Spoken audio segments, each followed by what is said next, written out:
When you feel you've exhausted all options, remember this, you haven't. I love that. That's the power of one more. Power of one more. I've always been just one step away, one habit away, one mindset away from this amazing life that I'm grateful and blessed to live. And I think the great lie in life is that depth perception. We think it's further away than it is. And because we think it's so far away, Jay, we create patterns and behaviors in our life that perpetually keep it there. And that's what we do in our life. But what if that's the great lie of life?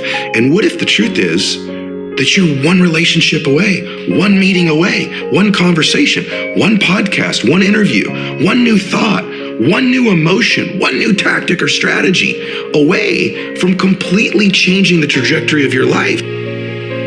We were born to do something great with our life. Don't discount your own greatness. I don't mean this hokey. I'm telling you the truth about you. You matter. You were born to do something awesome with your life. Your family's supposed to do something great as a family.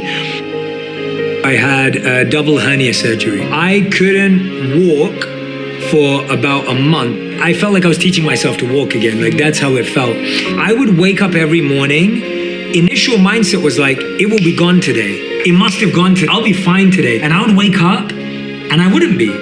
And I would feel like healing was so far away. It would be like 80% away that I was missing out on the 1% change since yesterday. Since yesterday, I made 1% change. I wasn't feeling the same pain in my nerves. I was able to be flexible by 1% more. And I was missing out on all of that because I was so obsessed with how far I was. My father was an alcoholic and had tried to get sober many, many times. I'm gonna try to get sober one more time. Really, Daddy? He goes, I'm gonna give it one more try. Then my dad gets sober. He comes home from rehab.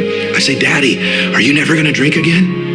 And he said, I can't promise you that. I can promise you I'm not going to drink for one more day at a time. He lasted the rest of his life stacking those one more days up. And so I know the power of one more. If you can survive the temporary pain in your life, on the other side of temporary pain, you meet another version of yourself, another insight about yourself. A lot of the people say, yes, I'm going to practice the power of one more.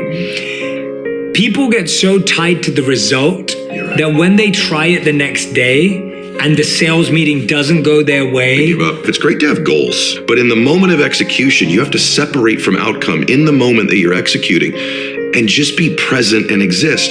95% of people have an operating system in their mind where they operate out of history and memory. About 5% of humans operate out of vision and imagination.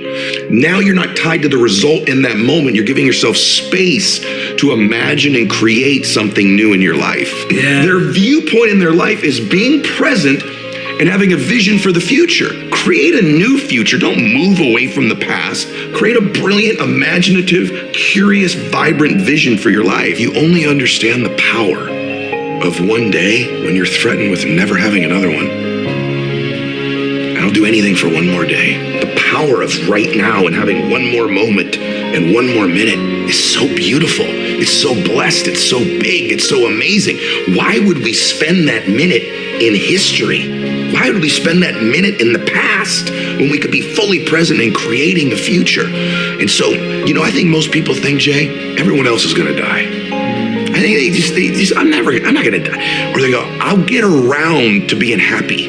I'll get around to making my masterpiece of my life. I'll get around to my dreams. I'm going to get around to fixing this relationship that's broken. I'm going to get around to feeling those emotions. And then it's another day and another day. And they keep it in the distance until there are no more days. And I don't care if you're 18 years old listening to this, 28 or 48. We don't know if we have one more day or 100 more days or 1,000 more days. But we know this, there'll eventually be a time where we don't have any more days. And so why would we spend the ones that are coming looking at the past? And so my dad really taught me those lessons. I called my dad and I said, hey, Dad, it's not going. The business is crashing and I'm running out of money. Our power was turned off. Our water was turned off, Jay. I had to take my wife every morning. We'd lost our house. We're living in an apartment now. Then the water got turned off. You can't cook. You can't bathe. There was a apartment building. We had an outdoor shower at the swimming pool. and we were newlyweds, and I'd have to get up every morning, walk down there, and I'd hold a towel up while my wife took her shower every day outdoors and brushed her teeth. And then she'd switch and hold the towel up for me. And I'd walk back up to the apartment, and I was so emasculated, so ashamed, so embarrassed. And I was living a nightmare, selling a dream to everybody every day. We can do this. A lot of entrepreneurs or people can relate in their life. And anyway, I called my dad that night, and I said, I think I need to pack it in. I need to go get a job. This success thing is not for people like us. And my dad goes, Eddie, you don't have to decide you're never gonna quit. He goes, just don't quit for one more day. See how you feel tomorrow.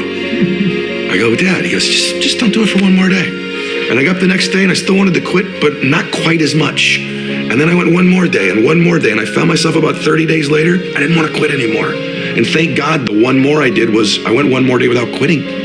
And I'm so grateful I didn't quit on my dream.